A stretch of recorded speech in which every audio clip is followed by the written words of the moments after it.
Hi, Govanen. Welcome to the Tolkien Lore Channel. I'm the Tolkien Geek, and in this video I want to explore a topic that I've touched on before in a video specifically on the issue of why Sauron has nine fingers, because Isildur cut the ring off of his hand just as Gollum bit it off of Frodo's. But in that particular video I wasn't so much expressing a theory on why it is that Sauron can't really change his bodily form anymore. That was an aspect of it, but I wasn't exploring that in depth. In this video, I actually have a theory on why that might be, partially inspired, or let's say partially due to being reminded of certain passages by a recent video by the Red Book. And his video is about Sauron's death and its significance, what, death means in Tolkien's world, all that sort of thing. But he touches on a few topics in that video that relate back to this one, because he quotes some passages about how Tolkien describes the nature of how the Ainur, the Valar and the Maiar, relate to the bodies that they assume. And the ones that he cited reminded me of some other ones as well, which taken together I think explain why Morgoth and Sauron, after a certain amount of time, become trapped in one physical form and can no longer change it. So I wanted to explore that theory here. Before we get to the video, I'd like to talk to you about something new that I've discovered that may help you. One of the things that I'm interested in besides Tolkien is staying healthy and fit, and one of the areas that I've discovered that I've been lacking is my feet. And one thing that I've done recently to start helping my feet is wear barefoot shoes. What's a barefoot shoe, you may ask? Seems like a contradiction in terms.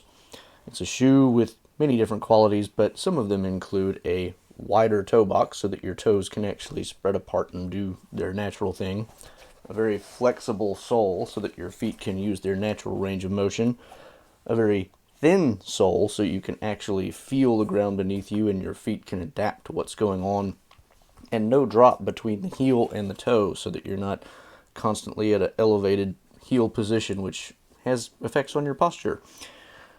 I've started wearing these recently and I really love them. These are from Xero Shoes. The name Xero is spelled with an X, as you can see, and they have an affiliate program, so I have a link in the description. If you want to try barefoot shoes for the many benefits that they may have, you can buy a pair and it'll actually help out my channel. These that I have are the Prio. They also have a Prio New version, a Prio Neo, which is a slightly updated version, but these work just fine for me. I love them, and ever since I started wearing them, I can't stand wearing normal shoes anymore because I can feel the regular shoes crushing my toes together, and these don't. So I really like these. If you feel like you are interested in wearing barefoot shoes, and you can find lots of videos on YouTube explaining the benefits and all that. One of the other cool things that Xero does as a company is when you buy their shoes, they will actually give you a bunch of videos and articles that send you links to those that you can use to learn how to get into wearing barefoot shoes and how to transition from a normal shoe to a barefoot shoe. If you already walk around barefoot a lot at home and don't wear shoes that often, it may not be that much of a transition, but it might otherwise, so that can be really helpful. So if you're interested in this, take a visit to their website, check them out, see if you're interested in, buying their products, and like I said, if you do, it does help my channel if you use the affiliate link in the description. Thanks a bunch. Now back to the video. Now, one of the key things here to get as a baseline understanding is the Elvish idea of reincarnation. And it's not reincarnation in the way that, certain Eastern religions in our world think of it. Tolkien went through a few different ideas when it came to Elvish reincarnation. There were periods where he considered it as more of a, the elf who died and went to the halls of Mondos would eventually be reborn into his own kindred. He eventually abandoned that idea in favor of an idea of they just get reclothed in a body by the Valar. And there's this document that he writes where, and this is, if I remember correctly, this is part of the Statute of Finwë and Miriel, which is based off the idea that Finwë when his wife Muriel dies, he wants her to come back, but she's just kind of resolutely staying in the halls of Mondo saying, I'm tired of life. I'm giving birth to Feanor just took too much out of me. I'm done. And in the context of all that, the Valar are trying to figure out, well, what do we do? They're not supposed to die, and especially they're not supposed to die in Valinor. What do we do with these dead elves? And Manwë communes with Iluvatar, and Iluvatar basically says, let the houseless be rehoused. And he goes into a lot of detail, but one of the key points raised here is Iluvatar says that if you examine the Fea, spirit of the elf, you will find that there's kind of like an imprinted memory of what their body is, and you can use that to reconstitute their body for them and put them back into the normal world as a incarnate being.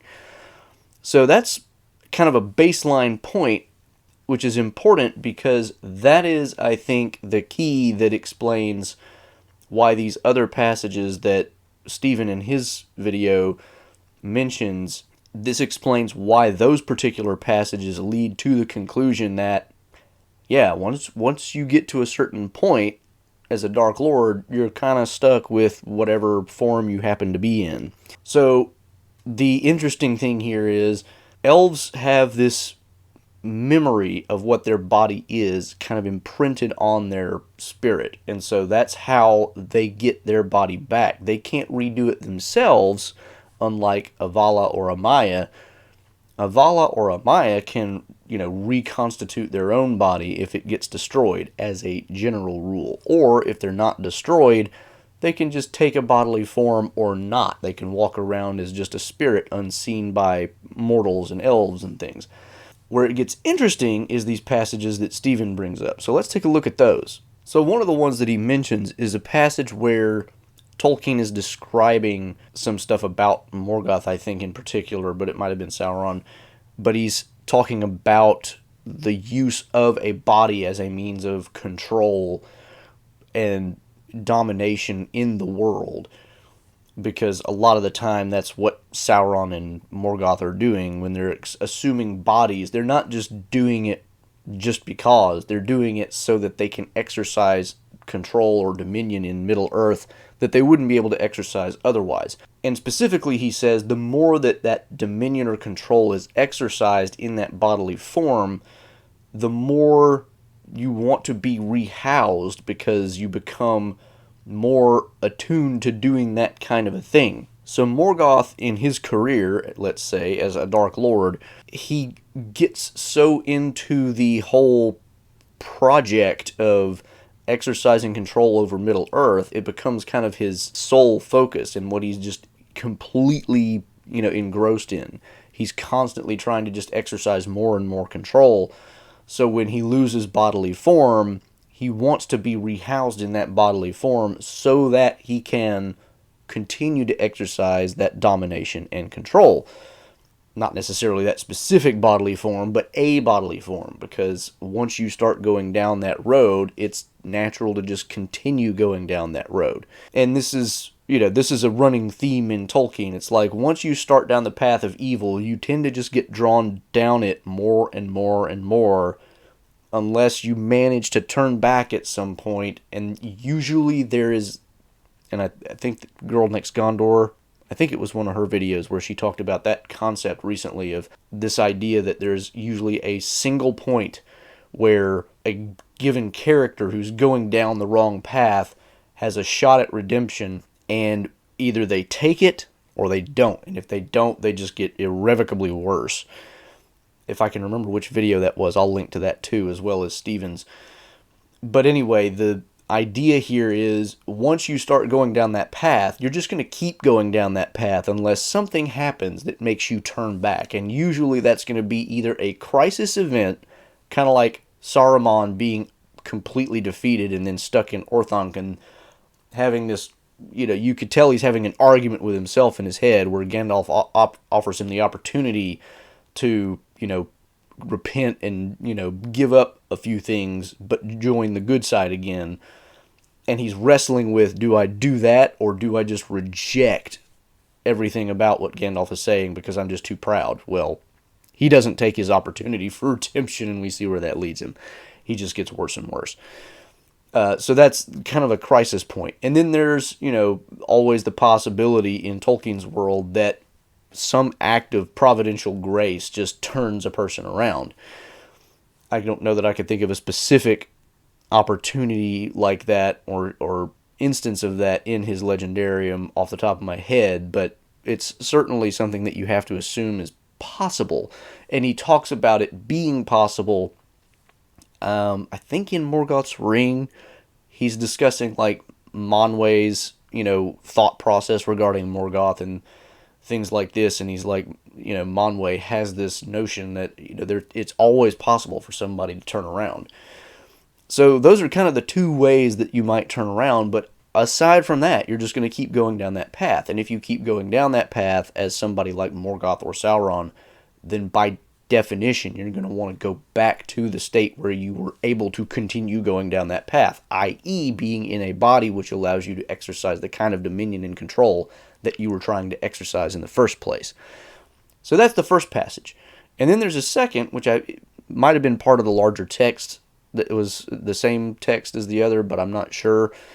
But at any rate, Stephen also mentions this other one, that being in the same body for a long period of time makes it habitual, and therefore makes it, just kind of the thing that you do, whether or not you're consciously doing it or not. And as humans, of course, we know that this is a thing that we do all the time. And I can even use an analogy here, which is especially pertinent, because Tolkien, when he talks about the Valar and the Maiar taking on bodily forms, he kind of describes it as it's kind of like them putting on clothes. They could take it off, they could put it on, they can change it, whatever. It's not like an elf's body or a human body where they're just kind of stuck with it. The Valar can do whatever they want with it. But the interesting thing about that is the analogy that I'm going to use kind of builds on that, because when I go to work every morning, I tend to wear a lot of the same clothes. And I don't mean that in the sense that I have a limited wardrobe. I mean, there are certain combinations of pants and shirts that I wear that I like more than others, and the more that I wear them, the more habitual it becomes to wear the same thing. And it takes kind of a conscious effort to break out of that routine and do something a little different, because you have to think, well, let's see, does this match this in terms of the color pattern and all that? Do I even really want to think about it? I'll just do what I always do, right? Humans are creatures of habit, and so it is not really a mystery to us that other beings with minds would also be creatures of habit, and Morgoth and Sauron are no exception. So when they inhabit a particular body for a long period of time, they get used to it. They just habitually, wear the same thing all the time. Sauron, of course, was wearing, the same body for some period of time. It's not clear how long, because it's never really clear exactly how many times he changes it. Is his body when he's in Numenor the same body that he uses when he's, with Celebrimbor in Eregion? It's not clear that it's the same body. It's, you get the impression that he changes his form in between, but certainly I don't think he's going to appear before Ar-Pharazôn in the form of a terrible Dark Lord and humble himself. I think he's going to try to seem more fair appearing in the same way that he would in Eregion. So he could be using the same kind of body there, which would make a lot of sense, and it would also explain why once that body gets destroyed in the cataclysm that sinks Numenor, he's stuck with that body, and it just so happens that it is now really twisted and messed up because he sank with Numenor. So he's kind of stuck as a not so pleasant looking person.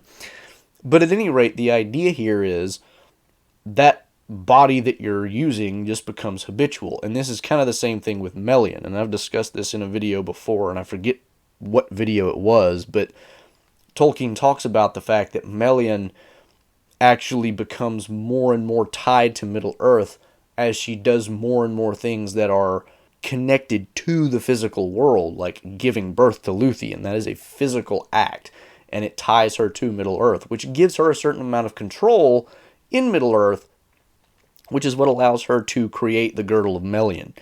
So all these things all point kind of in the same direction. Once you start down the road of domination and control, the evil path, you're going to continue down that path. Once you start wearing a body a lot and don't change it and stay in a body as opposed to being in a pure spirit form as a Vala or Maya, you're going to continue to, just habitually wear that thing. So tying all this back, if that body becomes habitual, what is a habit but effectively like a muscle memory or a, whatever kind of memory you want to call it? It's just something that's kind of ingrained in your psyche that's just there. So if an elf's spirit has an imprinted memory of its own body in it, there for a Vala or Maya to see, surely the same thing is basically true of Morgoth and Sauron. Once they become habituated to a particular bodily form, and once they have kind of irrevocably gone down the path where they just really can't bear to not be embodied. We know they can be disembodied because Sauron is disembodied after his defeat at the hands of Elendil and Gil-galad. Morgoth could potentially be disembodied too for the same types of reasons, I suppose. So it's not that they can't be disembodied, but they desperately want to be re-embodied because they want to exercise that dominion and control, and their whole being is so habitually tied to that body that they feel probably a lot like an elf feels when they're killed and their spirit's like, I want my body back. That's the way I'm supposed to be. So if that's the way it works, then Morgoth and Sauron, once they've gone a certain distance down that road, they've kind of just made the decision for themselves, not necessarily consciously in one fell swoop, but over many, many decisions and years of doing whatever it is they do, that they have just chosen that kind of existence for themselves, and therefore that body is imprinted in some way on their spirit in the same way that an elf's body is imprinted on theirs. And that means whenever they die and lose that body, they have this extreme desire to be re-embodied again, both because it's what they want for the purposes that they're trying to achieve, and also because that specific body is so habitual to them that it's just like wearing your favorite shirt all the time. So that, I think, is the explanation. Now, there's language in, of course, the Legendarium that talks about they're just really unable to change, and you get the impression that this is almost like a divine punishment, like you're stuck being a dark, ugly, evil lord that, you can't appear fair to anyone again. But I don't think we even necessarily have to read that as something imposed by Eru, in the same way that you can take many different theological positions, say in Christianity, Tolkien, of course, being Catholic, as saying that God, does something.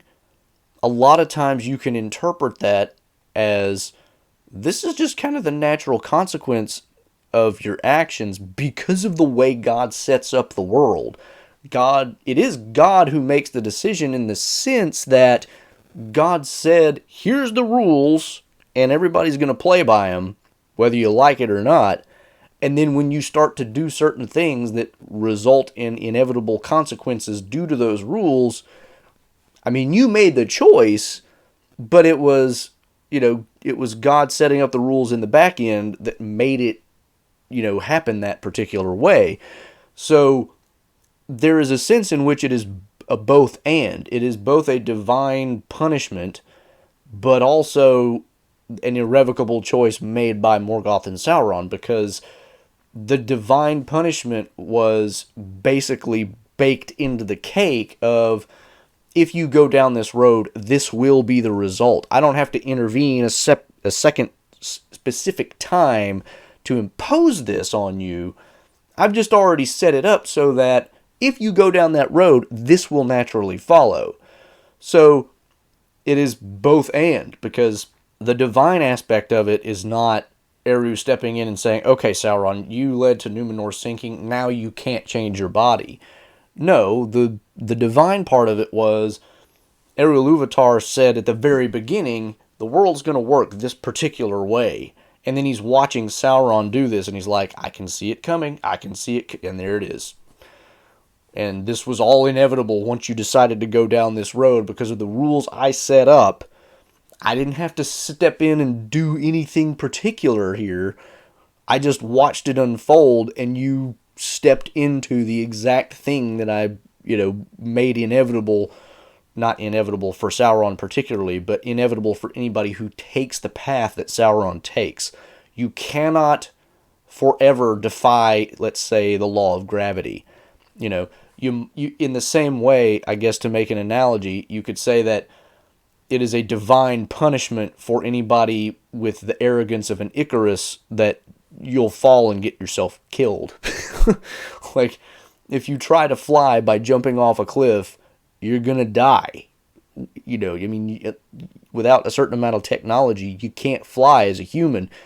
And so if you have that arrogance of, I can, go to the skies if I want to, and then you just choose to jump, that's the natural consequence of your actions, but it's also kind of a divine punishment. It's like, punishment makes it sound kind of the wrong way, but I can't think of a better word off the top of my head, but it's maybe a divine limit, let's say, is a better way of saying it.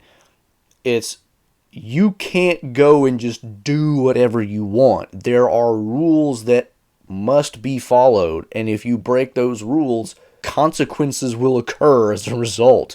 There's just no getting around it. For the same reason that, if you just want to touch fire, you're going to get burned. That's not even so much a punishment as, let's say, a built-in corrective to, hey, you shouldn't do things that are destructive to your own body, so therefore you're going to feel pain when you do it. It's the idea of, why do people feel pain? Why can't we just be pain-free all the time? Well, because we're made of burnable matter, we want to feel pain when we're getting burned so that we stop getting burned. Like, that's, a thing that we actually want. We want to feel pain so as to teach us to avoid certain things. So, in the same kind of vein as gravity being a, just a rule that God sets up in the back end of everything, and which will create certain results if we do certain stupid things. So Morgoth and Sauron both step into basically a natural consequence of their own actions. And so Ilúvatar, I don't think, is stepping in at any given point for Morgoth and Sauron and saying, okay, I've had enough. You can't look pretty anymore. You're just stuck with this ugly body right now. I don't think that's actually what happened. I think what has happened is Ilúvatar set up the rules such that once they crossed a certain line, they did it to themselves, but they did it to themselves based on the fact that Ilúvatar's rules made that the result. So that is my theory on why Morgoth and Sauron actually end up stuck in the Dark Lord forms that they have at the most relevant points in, the stories. Morgoth, after he returns to Middle-earth and then, sits down on his throne as a Dark Lord, he's just kind of stuck there. And then Sauron, after the sinking of Numenor, he's gone so far down this road that he can't go back. So, hope you enjoyed that theory. Hope you found it at least illuminating, if not correct. If you have alternate theories, I'd be interested in hearing them.